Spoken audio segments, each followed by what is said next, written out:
Bismillahirrahmanirrahim. Nama saya Muhammad Munib. Saya tertarik untuk merespon menanggapi pidato kebangsaan teman saya, saudara Anies Baswedan yang barusan berlangsung di TV One. Ada beberapa poin yang saya rasa penting untuk saya tanggapi. Poin pertama adalah tentang pendidikan akhlak. Ini menarik.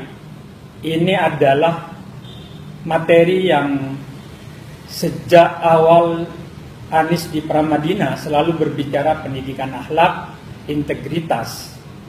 Saya setuju betapa pentingnya pendidikan akhlak dan integritas ini. Hanya saja bagi saya kita butuh keteladanan. Dan di dalam konteks integritas dan keteladanan ini, saya sebagai teman saat Anies di Pramadina awal-awal masuk sebagai rektor Pramadina, saya tidak melihatnya.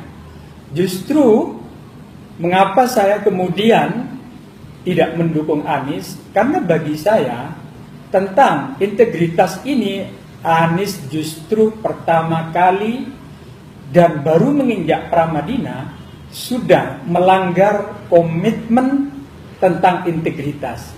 Apa itu? Yaitu komitmen yang kami sepakati tentang good governance dan anti KKN. Karena kenyataannya Anies menjanjikan kepada saya untuk menegakkan good governance dan anti KKN. Justru dialah peletak koncoisme, peletak KKN di Pramadina dengan membawa teman-temannya Purek 1, Purek 3, dan Kepala Biro. Bagi saya ini pelanggaran komitmen yang sangat mengecewakan dan sangat tragis. Karena Anies, temanku itu, sering berbicara pentingnya integritas, tetapi justru dia sendiri yang tak punya integritas. Bagi saya ini adalah pelanggaran tentang akhlak, yaitu bila mana berjanji seperti halnya Rasulullah katakan 3 tanda-tanda dari orang munafik itu. Bila berjanji ia khianat, bila berkata ia berbohong. Anies berjanji dengan saya komitmen bahwa Purek itu wilayah dari murid-murid Cak Nur. Itu dia mengingkari. Yang kedua yaitu ia berjanji berkhianat, ia berkata, ia membohongi perkataannya sendiri. Karena kenyataannya ia membawa konco-konconya yang katanya akan menegakkan good governance dan anti KKN. Kedua, bagi saya catatan dari apa yang ia sampaikan dalam pidato tadi, yaitu tentang persatuan. Kita lihat apa yang dilakukan oleh fans, oleh pendukungnya, oleh supporternya, oleh simpatisan Anies. Bagi saya nonsen dan bullshit berbicara tentang persatuan. Kalau berbicara tentang persatuan, tentunya orang-orang yang wafat, ibu-ibu yang wafat, yang kebetulan dia melihat kinerja Ahok yang sangat bagus, ia kemudian memilih Ahok atas kesadaran amal perbuatan Ahok di dalam membenahi Jakarta. Tetapi apa yang dilakukan oleh tim dan supporter simpatisan Anies, mereka tidak mau mensolatkan solat jenazah kepada para pendukung Ahok dan Pak Jarod ini. Bagi saya ini pelanggaran komitmen yang ia sampaikan tentang persatuan. Hal lain, Anies memang doyannya membuli. Apa ya? Ini bawaan oroknya. Tadi ia berbicara Jakarta tidak ada perubahan. Ia mengabaikan fakta dan data yang kemudian dalam kenyataannya warga Jakarta sampai 70% warga Jakarta puas dengan kinerja perubahan yang dilakukan Ahok. Itu berarti Jakarta berubah, Jakarta itu berkembang, Jakarta itu diperbaiki. Itu diakui oleh banyak orang. Lepas belum selesainya, belum tuntasnya upaya perbaikan ini, tetapi menafikan, mengabaikan apa yang real dirasakan oleh masyarakat, sama saja mengabaikan perasaan-perasaan yang dilakukan, angka-angka, fakta-fakta sosial, ekonomi yang berkembang baik di Jakarta. Hal lain yang saya anggap penting adalah kalau berbicara tentang konsep kebangsaan, maka mau tidak mau kita harus percaya bahwa teologi yang paling tepat untuk merangkum, mengayomi kebangsaan ini bukan teologi yang diusung oleh kelompok-kelompoknya Anies, yaitu paham yang radikalistik, puritan, bahkan berbau Wahabi dan sangat radikal bagi saya. Itu tidak tepat dalam konteks berbicara kebangsaan. Karena bangsa ini pertama adalah bangsa yang ditakdirkan oleh Allah, bangsa yang plural, bangsa yang penuh dengan nilai-nilai keragaman yang kita sebut dengan Bhinneka Tunggal Ika. Maka yang tepat adalah teologi-teologi yang dikembangkan oleh Nahdlatul Ulama, dan kemudian sekarang kita menamai adalah Islam Rahmatan lil Alamin.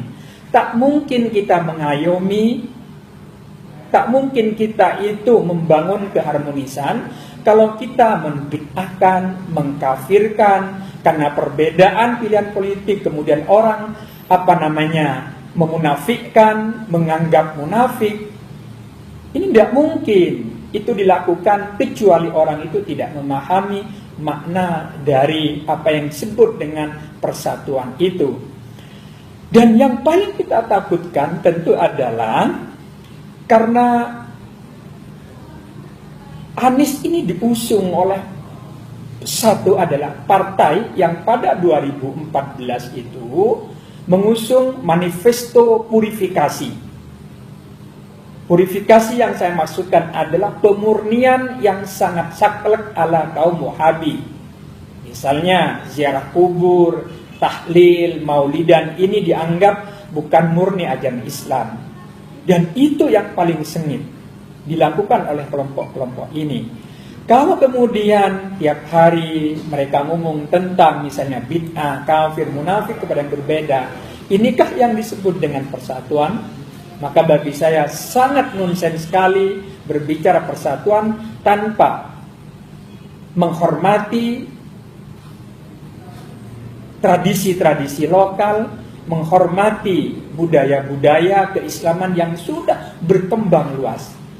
Dakwah yang baik itu adalah merangkul, bukan memukul. Dakwah yang baik itu adalah menyampaikan dan mengajak, tidak lebih.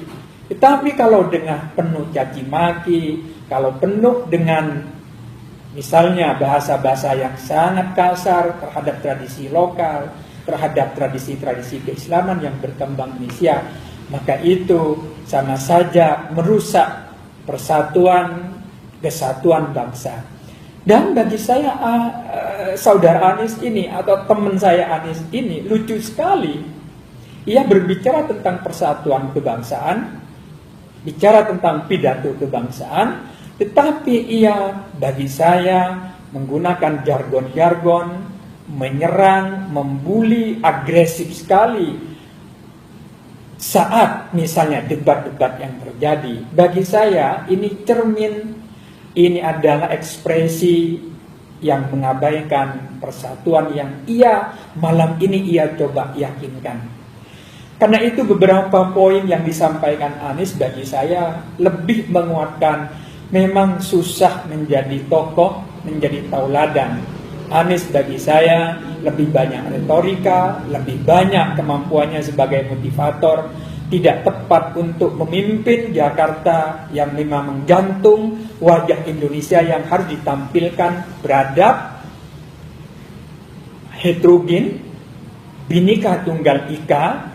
Dan Jakarta tidak tepat kalau kita memberikan ruang sebagai wajah Indonesia kepada kelompok-kelompok, kepada partai-partai yang mengusung jargon-jargon purifikasi, fasis, dan penuh nafsu untuk melibas kebersamaan, melibas persatuan, melibas kebinekaan, anti Pancasila, ingin menegakkan Jakarta bersyariah. Tak mungkin itu bisa diterima oleh warga Jakarta. Ini saja yang ingin saya respon dari pidato yang katanya pidato kebangsaan, yang pada dasarnya tak lebih dari retorika-retorika, bualan-bualan yang memang menjadi ciri khas teman lama saya, Saudara Anies Baswedan. Terima kasih atas perhatiannya. Assalamualaikum warahmatullahi wabarakatuh.